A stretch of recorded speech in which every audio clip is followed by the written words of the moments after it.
we understand that anger is nothing more than an emotion, right? People's actions, our inference or our reaction to other people's actions or words or even the lack of their actions, the way we interpret what they're doing, is nothing more than our reaction to it. So it's an emotion. Can you be angry and happy at the same time? Probably not, right? They're opposite. Man, I'm sorry. I'm staring at you. What's that? What's that?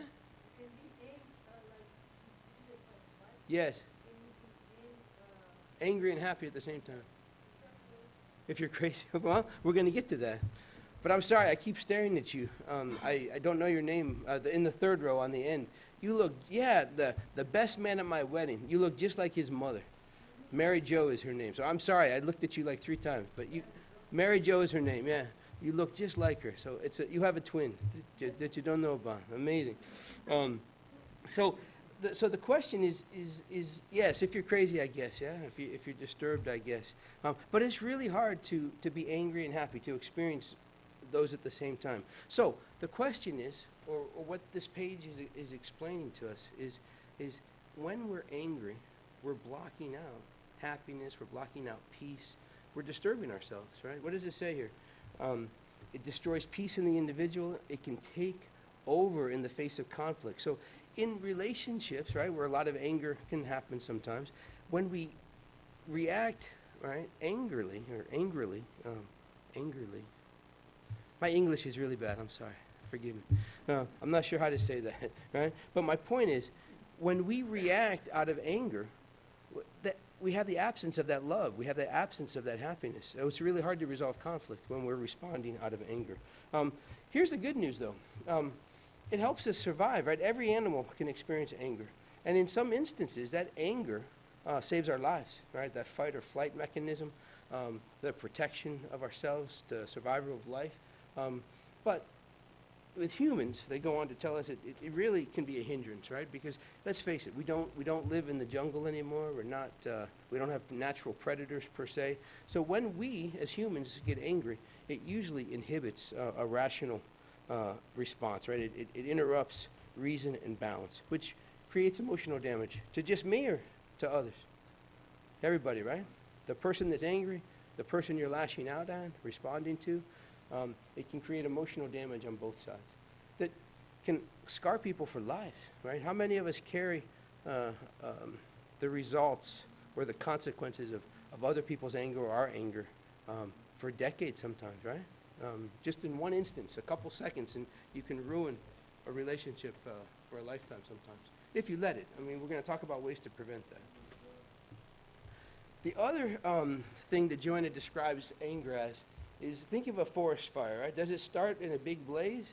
It does not, right? Just a little spark. Somebody leaves a campfire unattended and a spark flies, or somebody discards a cigarette that they think is out but it's still burning. Just a little spark, right? And from that little spark, acres and miles, whole areas, right, get burned. And it all starts with a little spark. And with these simple disagreements, you can have very destructive outcomes. So how many of you know people that are just always angry? You ever meet people like that? Nobody in this room, right? Right, exactly. Well, that can happen, right? The more prone we are to getting angry, it can lead to depression. It can lead to those people having fear and difficulty dealing with challenges. When we let this build up without releasing it, it can have catastrophic effects on our ability to get along and even try to be happy. Anger is a chemical process in a lot of ways, right? When we get angry, there can be a high produced, right? What does it tell us here? There's a discharge of adrenaline and cortisol. Adrenaline and cortisol is really powerful, very powerful drugs that just come naturally or chemically in our body through emotions that we feel, triggering responses. When this chemical reaction occurs, when this adrenaline and cortisol pumps into the circulatory system and it reaches the nervous system, it can produce anxiety. And if this happens frequently, it can lead to all kinds of physical damage on our bodies, including emotional damage. And here it goes on to tell us that this mechanism of anger is more of a defense mechanism in a lot of ways. People do things or say things. What's a common day example of anger that you wouldn't think you'd have to worry about? But what happens every day sometimes in Orlando, especially with all this construction? All right, road rage, right? Somebody cuts you off, or somebody stops short, or doesn't let you in when you're trying to merge, right? A great example is on I-4, right there at Conroy now, right? All that construction, you're trying to come over to get off to come to the center, and you're all excited. You're going to come hear Peter talk, right? Or sometimes you got to hear me talk, right? And you're all excited, but somebody doesn't let you in, and you can't get off, and you get angry.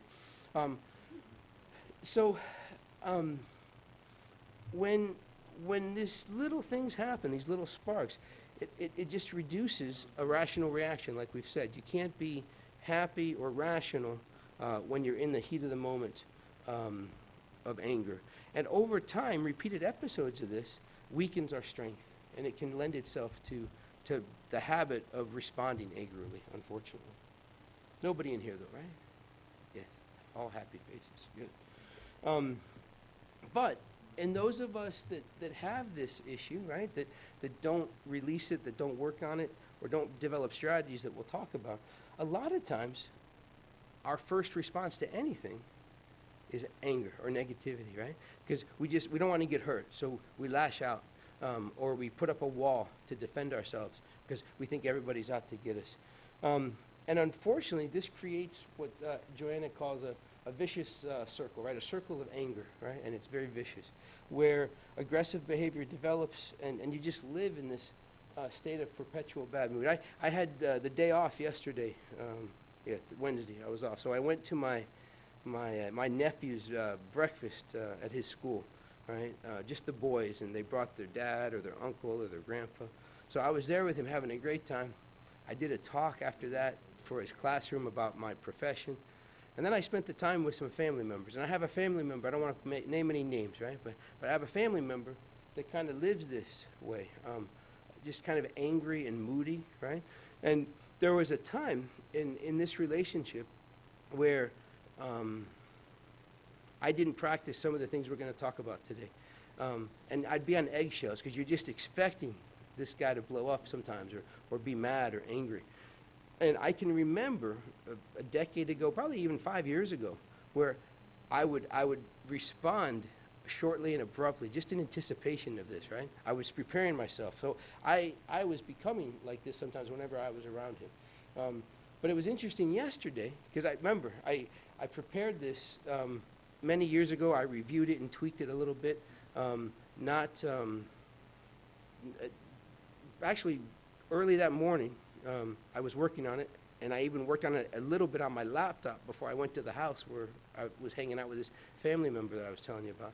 And it's amazing, just refreshing my memory and reading this stuff, it helped me do a better job in that situation. So my hope tonight is by talking about this stuff, you'll have you'll be better prepared for this if it happens to you down the road.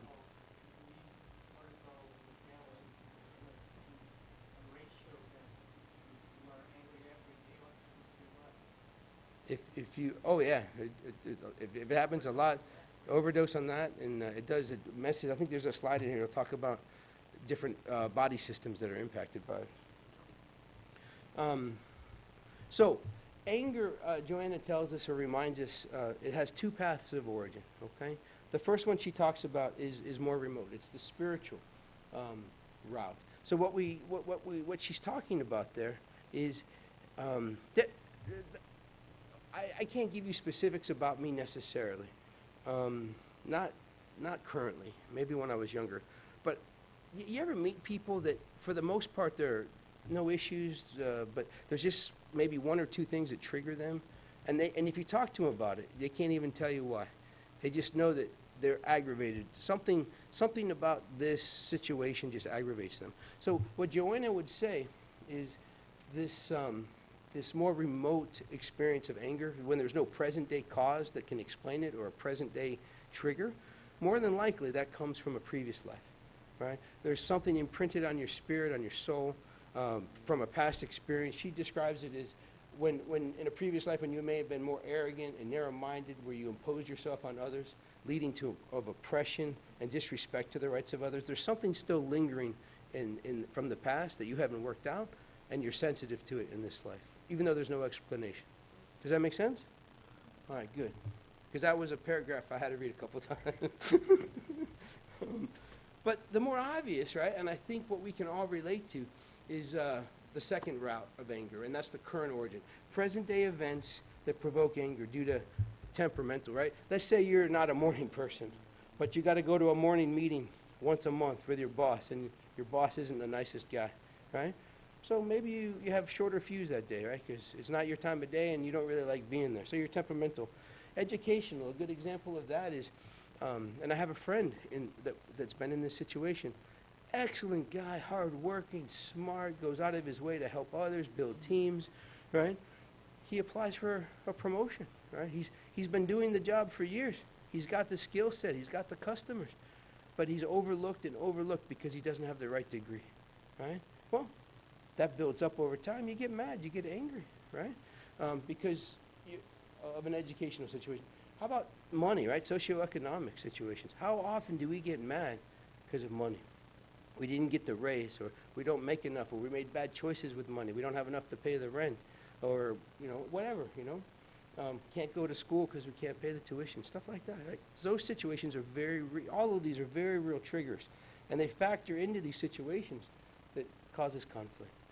Now, some would say these are unavoidable. It's just our situation. But I think what we'll find here shortly is that's not true. There's the process of anger, the act of anger, is natural, right? It happens, right?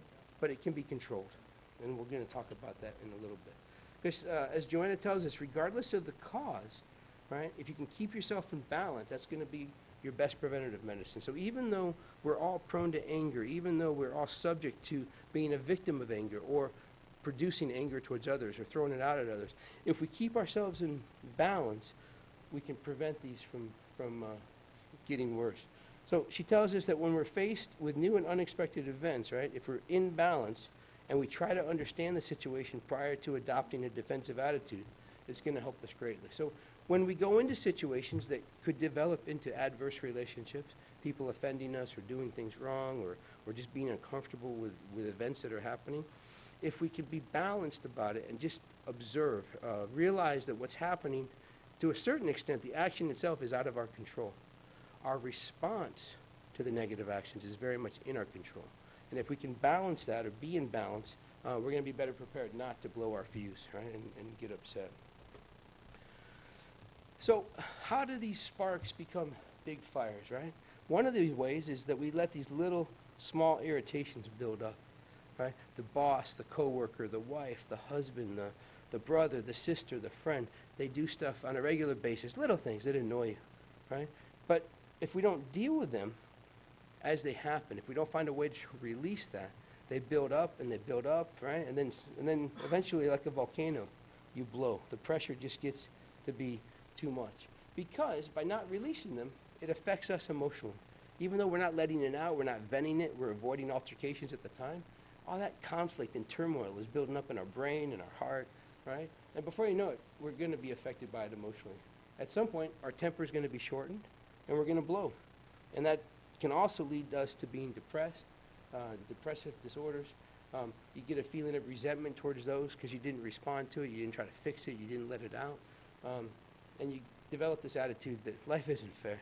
It's funny, this conversation I was having yesterday, one of the comments that he made about, we were actually talking about spiritism a little bit, which I probably should have avoided, right? You don't talk about religion or philosophy or politics, right?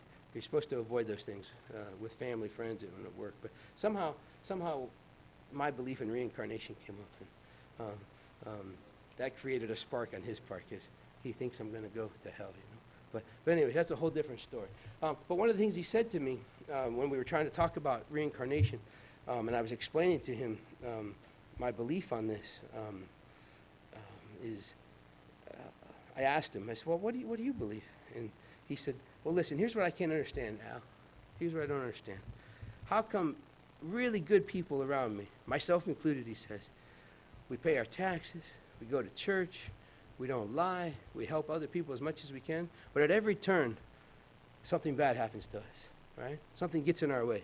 But then I know people that do terrible things, right? They don't help people, they take advantage of people, and yet everything comes to them: money, success, power. Life isn't fair, he said. I said, Dad, I'm sorry, I wasn't supposed to reveal names. If you meet him, don't tell him I talked about him, all right? I said, well, Dad, that's my point.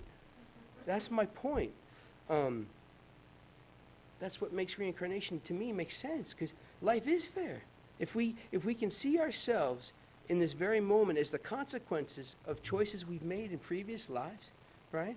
We're all in the same boat. We're all living the consequences of our previous actions. Life is fair, because whatever is coming to me right now, I've created, right, by my actions or my lack of action in the past. And that's when he said, I don't know about those people you're hanging out with, but you better straighten up. But anyways, life is fair, I think, because of that. All right, we try not to talk about my dad anymore. So, this frequent and prolonged anger, the consequences of this, right? She tells us that they're responsible for disorders of the central nervous system. I don't know if you guys are paying attention to this, but it's becoming apparent, I think, that we have more and more issues and diseases related to the central nervous system. And there's many, many causes of this, obviously. We could talk about all kinds of root causes and secondary causes from a health perspective. But the nervous system is like the CPU, right? The brain and the wiring of our computer. And if we hold on to this anger, right? What was cortisol, adrenaline, powerful drugs, right? And if we've constantly got this firing and this release of these chemicals, it wreaks havoc on our computer. The endocrine system gets affected, problems with the digestive system, abnormal psychological behavior, as Jackie pointed out to us, all kinds of side effects of not dealing with this, of not being in balance, as Joanna says. What's another consequence of this? This is very common, right? This unconscious guilt. And I, as I was reading this several times, it took me back to the first cause, that spiritual connection, right? That previous existence, right? We can carry with us from lifetime to lifetime guilt for things we've done or haven't done, right? Choices we didn't make. And that, as it stays with us and festers, it can create all kinds of expectations of bad things, right? Like, anybody ever hear of constellation, family constellation? I've done a couple of those. And it's amazing to me every time I either go through the constellation or I'm just an observer in someone else's constellation. It's amazing to me how this stuff gets feathered out into present-day causes. In other words, as we uncover the layers of our current situation, many people, right, have this expectation of punishment for something that they've done in the past. Don't even remember it necessarily, but they go through a therapeutic process or one of these constellations or an event triggers a past memory, and all of a sudden you realize, wow, no wonder I'm always broke. I don't think I deserve it. Or no wonder I'm always switching jobs because I don't deserve to be promoted. You carry around this unconscious guilt that you're not even aware of, which leads us to anger and aggression in certain situations or avoidance maybe of things that can help us because we're carrying this idea that we don't deserve to get better or to be happy. Does that make sense? Because I had to read that page 3 times. It's very complicated. All right. When anger prevails, right, when we don't get over this, when we hang on to it on a regular basis, Joanna tells us it's somewhat subtle, right? We might outwardly express jealousy towards our neighbor for things they have or things they've accomplished, and that's really caused by some cruelty in the past, right? Some building up of, if you couldn't control it, you could be cruel to them, but it's disguised as jealousy. Insecurity presents itself as unhappiness. You really are insecure with yourself or insecure with your abilities or your life, and it just creates this unhappiness. An inferiority complex is disguised as envy, where you're just envious of other people all the time. An unnecessary tensions invade the emotional system, which then ultimately generates these disturbances of behavior when anger becomes second nature. All right. She makes this very clear. This is, I think, one of the focal points of the chapter. She says anger is nothing more, right, than a disagreement of the emotions. Right? That's it. Just happiness, sadness, anger, right? These counterbalances. And all it is a disagreement of emotions. And she reiterates that it deserves constant surveillance. We have to be on guard for it. Right? We have to be prepared for negative things that might be happening. So that as we encounter these actions of others or these events in our life that could set us off, that we're not going to let ourselves be triggered into blowing up, to being in this state of anger, or accepting the fact that acting or responding angrily is a normal response. Right? We have to be conscious and be on guard. We have to be in a state of constant surveillance, is the word she used. Because as she said before in the chapter, the incidence of anger is normal. Don't beat yourself up. Get mad, right? Let yourself experience it, right? But don't hang on to it. Don't lash out. Control it. What does she say? The inability to manage it is what becomes dangerous. It's okay to get mad. It's okay to be angry. But you've got to learn to manage it. You've got to learn to control it. Otherwise, it becomes your modus operandi, if you will, your standard operating procedure, your initial response as opposed to a controlled response. Got it? All right, don't get mad at me. All right, the good stuff, right? The therapy for anger, all right? The therapy for anger. She tells us that when anger sets in, we're advised to seek courage and to postpone decision making. How many of you have kids?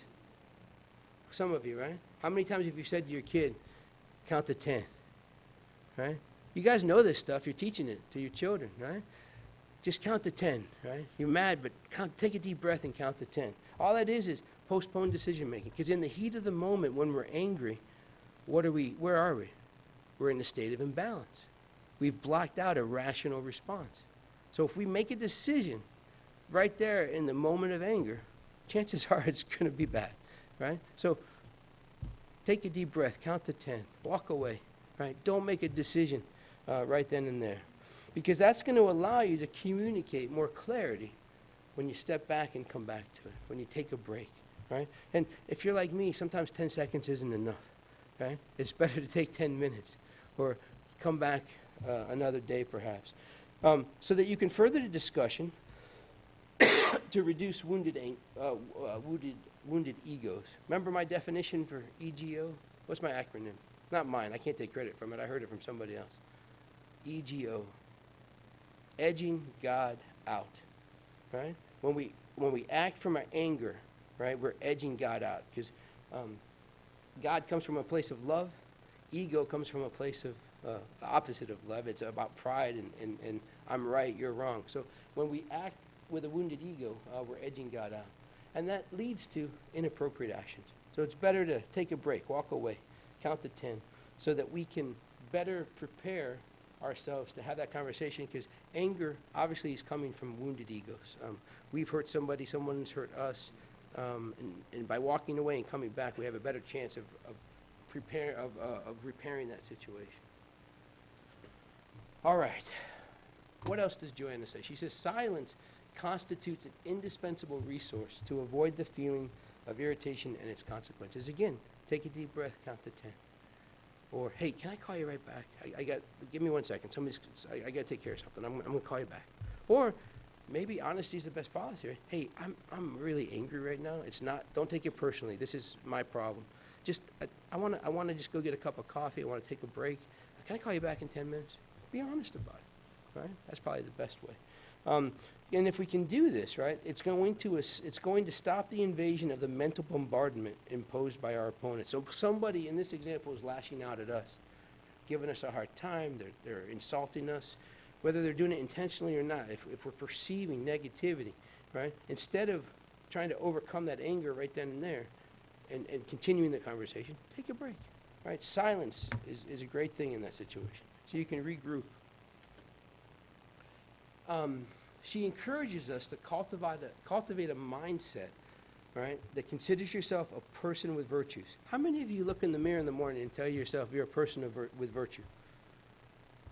Nobody, right? I do it every day. I'm just kidding. I don't do it every day.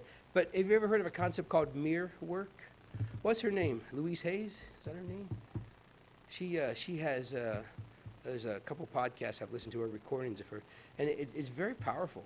She tells her students or people in attendance at her talks, I think she even hands out mirrors, right? We should do that one day, just to have mirrors in the seats, right? But she tells you, hold up the mirror or look in your mirror, right, and tell yourself, I love you. You're strong. You're smart. You're amazing, right? All these wonderful positive affirmations, right? And that's what Joanna is telling us here. Consider yourself a person with virtues. You have so many virtues. She also says, be realistic. You've got some faults, too. You're a person with some faults, right, that can be corrected. So you've got lots of virtue. You've also got some faults that aren't permanent. They can be corrected. So be honest with yourself. I'm a person of virtue with some faults that I can correct. And if we can do that, right, and acknowledge that we're subject to variations in our humor or our mood or our behavior, we're going to have ups and downs, good days, bad days. So we are subject to these variations. And that makes us what? Susceptible to annoyances, right? Annoyances and disagreements. We are susceptible to the aggravation that other people can cause us, or that we interpret from them, even though they may be good intentions, right? I used to have a patient on Delaney Avenue, one of my first offices years ago, and this woman, let me tell you, every morning I'm coming in, I'm getting my key out, I'm going to go make a cup of coffee, but she's there every day, right? Annoying as heck. And then it dawned on me one day, she's just lonely, right? She liked me, or she liked my company. So it became a routine. I'd get there earlier than usual. I'd put the coffee on, and we'd just sit and talk, right? Because at some point, I realized that it wasn't her, it was my reaction to her. She just wanted company, right? And as soon as I made the switch, right, and responded from a place of love, she wasn't complaining about her hearing aid anymore. She wasn't complaining about the sound of things, or her voice sounds tinny, or this hearing aid doesn't work. It wasn't that at all. Her hearing aid was fine, right? She was doing great. But as soon as I flipped the switch and came from a place of love, she was just, hey, good morning, nice to see you. You know, it just became a friendly conversation until the day she died, and I didn't see her anymore. So we are susceptible to allowing ourselves to respond to other people's energy how we choose, right? And if we can flip the switch and realize we're susceptible, we can balance that from a place of love, which predisposes us, like Joanna says, to keeping a careful watch, to be alert and listen carefully, so we can be aware of those situations and flip the switch, and not let other people's loneliness or aggression or lack of saying nice things bother us, because we're gonna respond to it with love instead of out of anger. It's a long story, but does that make sense? Awesome. She also encourages us that when necessary, utilize surveillance as a measure of wisdom. If any negative feeling is identified, ignore it. Right? Do not attribute any value to the meaning of it. That was a tough one for me. I don't believe in ignoring problems, right? I believe in solving problems. So this was a hard one for me. And I think the way I interpret this and the way I've applied it in my life, now that I think about it, is anybody have ringing in their ears? It's called tinnitus, right? It's annoying. It's a terrible sound, right? But with my patients that suffer from this, what I try to educate them on is it's there, it's yours. I can't hear it. Nobody else can hear it. It's yours. And as soon as I let them know it's not going to kill them, right? It's not a tumor. It's not life-threatening. It's simply a sound that's caused by damage in their ear, right? The sooner they can flip the switch and make it a neutral experience as opposed to a negative experience, they get better about it. They feel better about it. So it's called turning a negative at least into a neutral, if not a positive. So I think the way I interpret this is, don't necessarily ignore it, but don't let the negative impact you. Try to flip it around to where it's just a neutral situation, or make it a positive, situation. So think about anything that can set you off. Not necessarily ringing in your ears, but something about somebody in your life that just irritates the heck out of you, right? I learned a new saying also from a colleague, and I think I shared this with you a couple weeks ago. Her line, it's new to me, I think she's been saying it for years. She said, well, isn't that inconvenient? Remember that? Did I share that with you? When something goes wrong in her day that seems to be just terrible, she doesn't get mad anymore. She doesn't get angry. She doesn't respond. She simply utters the phrase, well, isn't that inconvenient? Meaning she's got to find a way to get around it rather than responding to it. It's a test. Yeah, I like that. Exactly. That's it. Changing the emotion. So I don't think this is bad advice. I think it makes sense, and that's how I've applied it to my life. Just don't attribute any value or meaning to it in a negative way. All right. She also says that the exercise of patience is crucial. All right. When we identify triggers or traits or actions or behaviors in others, or our response to others, right, we have to exercise patience because it helps us accept the fact that we're vulnerable. We've identified a problem. We are vulnerable to being triggered by this situation, right? And when that happens, right, if we practice patience, in other words, hold your breath, count to 10. Hey, can I call you right back? Or hey, I'm gonna be back. I got to go over here for a minute, but I'm going to be back in 20 minutes, right? If we can somehow just practice patience, don't respond in the moment. What does she tell us? As opposed to increasing the likelihood of episodic anger when difficult circumstances present themselves, we're going to be more prone to not escalating the conflict, not allowing our adrenaline and our cortisol to spike, triggering actions out of that response to those drugs, right? Emotional response as opposed to a rational, balanced response. It's that simple, right? But it's that hard, too. All right, just 2 more hours, I swear. We're almost done. Constant anger, she tells us, due to stress, right?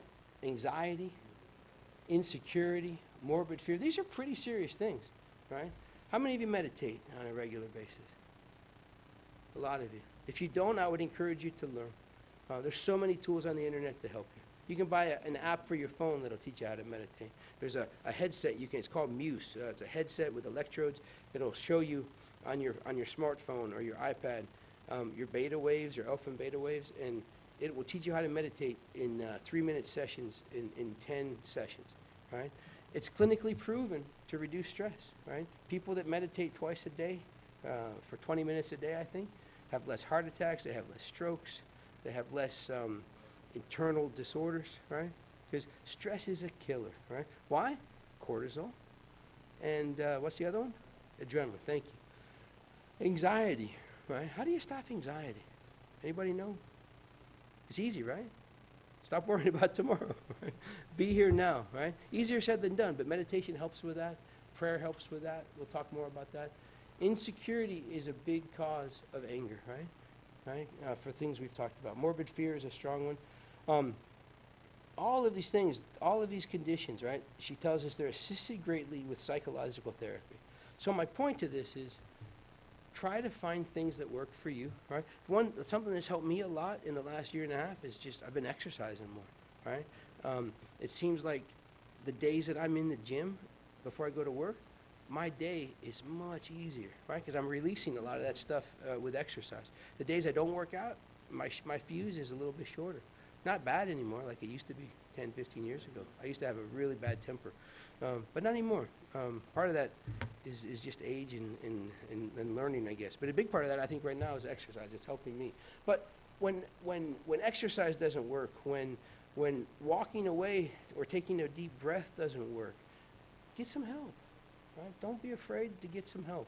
There's tons of good therapies out there, right? Just if you don't want to see a professional, talk to somebody, right? Open up. Don't be afraid to let it out. You got to get it out. But she really recommends the assistance of psychological therapy, primarily so you can determine the cause of the discerning phenomenon. Because once you know the problem, the cause of the problem, it becomes a little bit easier to resolve, right? So don't be afraid to get professional help. She also tells us that this caring psychotherapy will will open the door to forgotten conflicts. Maybe some of those things from the first origin of anger, right? Previous lives, right? Consequences of actions we've made in the past.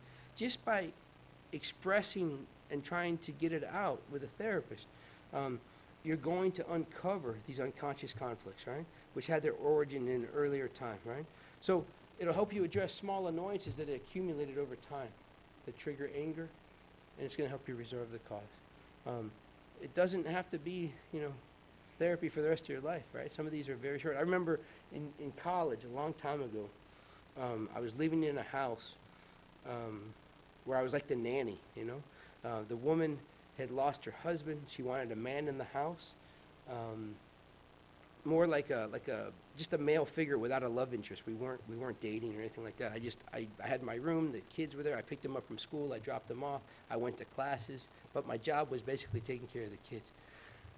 It was amazing, right? Because I didn't realize this, but I had some really bad issues with discipline, right?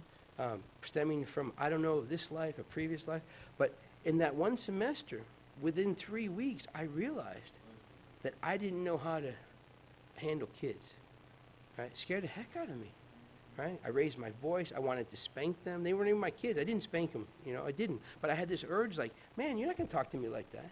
I'm the boss, right?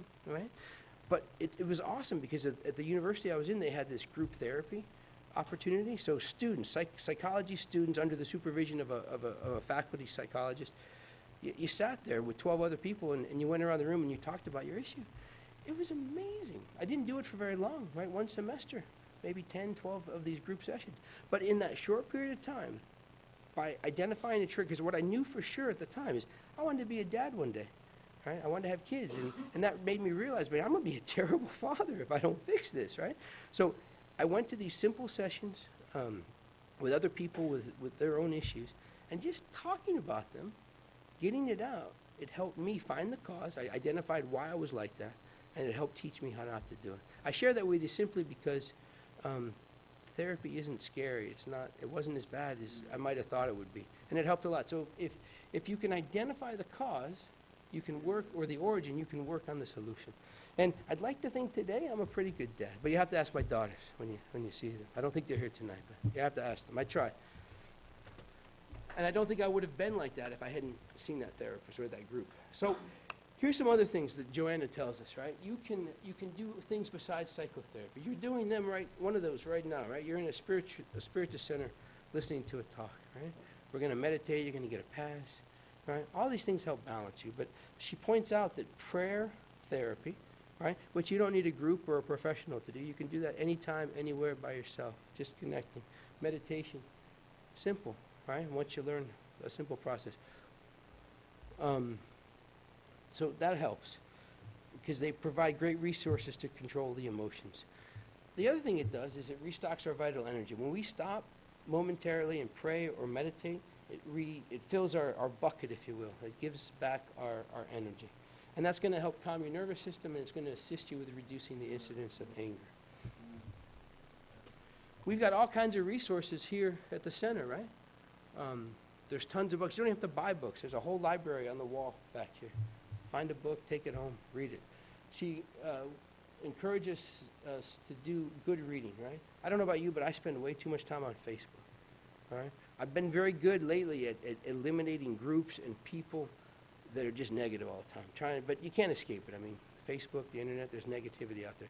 But I've reduced as much of it as I can. And I spend more time reading positive stuff or listening to positive stuff. I drive a lot, right? So instead of listening to talk radio or music all the time, I put on podcasts. There's very good spiritist podcasts out there. There's very good spiritual, other, non-spiritual stuff out there.